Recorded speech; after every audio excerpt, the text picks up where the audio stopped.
आणि आज दिवसभरामध्ये आणखी एक बातमी चर्चेत राहिली ती म्हणजे खासदार सुनेत्रा पवार यांचा एक फोटो समोर आला आणि त्याच्यानंतर त्या भेटीची चर्चा रंगली, कारण त्या पोहोचल्या राष्ट्र सेविका समितीच्या बैठकीमध्ये, जिकडे कंगना रनौत यांनी हा फोटो पोस्ट केला आणि त्याच्यानंतर एकच चर्चा जी आहे ती बघायला मिळाली।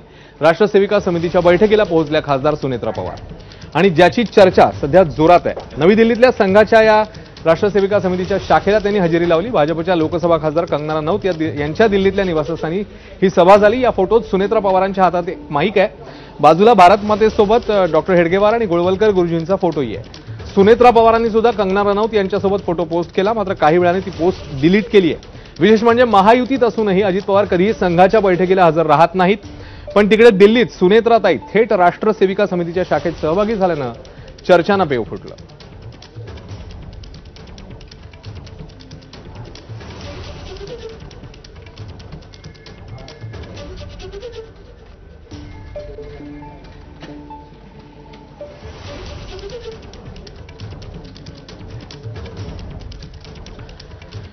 तेव्हा या भेटीची, या फोटोची चर्चा सगळीकडेच रंगलेली असताना उपमुख्यमंत्री अजित पवार यांना या भेटी संदर्भात विचारलं असता ते काय म्हणाले ते बघूया। मी विचारतो, मला माहित नाही, माझी बायको सकाळपासून संध्याकाळपर्यंत कुठे जाते ते मिनिट मला माहिती नसतं। आपण आत्ताच विचारलेलं आहे, मी आता विचारतो का ग कुठे गेली होती, काय खरंच ना। मला म्हणजे कधी कधी तो तुमचा अधिकार आहे।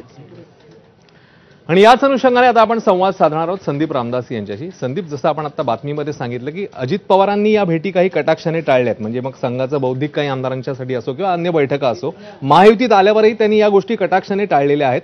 मात्र आता खासदार सुनेत्रा पवार थेट या बैठकीला पोहोचतात, याकडे कसं पाहायचं? आपण सुनेत्रा वहिनींचं जर का स्पष्टीकरण पाहिलं तर हीच वेळ सगळ्यात महत्त्वाची आहे की त्यांनी त्या कार्यक्रमाला जाणं हा एक भाग आणि त्या कार्यक्रमाबद्दल अपोलॉजेटिक राहणं हा वेगळा भाग।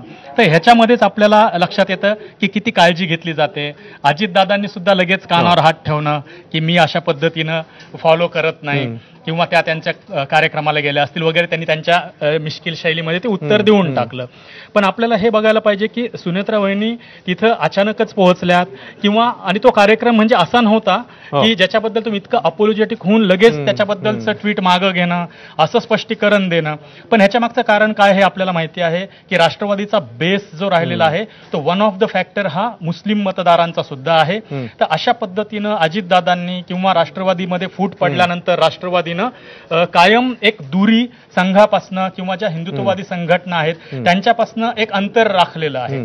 त्यामुळे त्याला कुठंतरी नाराज नको करायला, कारण आता उद्याचा काही भरोसा नाहीये। अश्विन, आपल्याला माहितीये ज्या वेगानं राजकारण बदलतंय, अजितदादांच्या ते सुद्धा डोक्यात असणारच आहे की भाजपनं 2029ला 100% भाजपची घोषणा देऊन अमित शहानी झालेली आहे ऑलरेडी।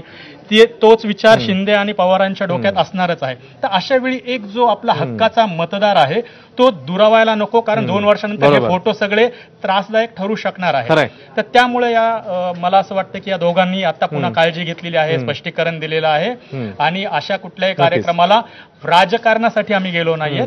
तर बाकी आध्यात्मिक आपल्याला माहिती की सुनेत्रा वहिनींनी बारामतीमध्ये सुद्धा चांगलं काम केलेलं आहे, देव धर्म सगळं त्या मानणाऱ्या आहेत। तरी पण त्या अशा कार्यक्रमापासून एक दुरी किंवा त्याचा राजकीय अर्थ काढू नका, त्या खासदार आहेत स्वतः, तरी राजकीय अर्थ काढू नका असं त्या म्हणतायत। तर मला असं वाटतं याच्यामध्ये हे मतांचं गणित आणि भविष्याचा विचार हे येणाऱ्या काळामध्ये ज्या घडामोडी त्या अनुषंगाने देखील असू शकतं। धन्यवाद संदीप या सगळ्या विश्लेषणाबद्दल। तर बघूया आता येणाऱ्या काळामध्ये नेमकी कशी पावलं पडतायत या सगळ्या मंडळींची, या सगळ्या पक्षांची।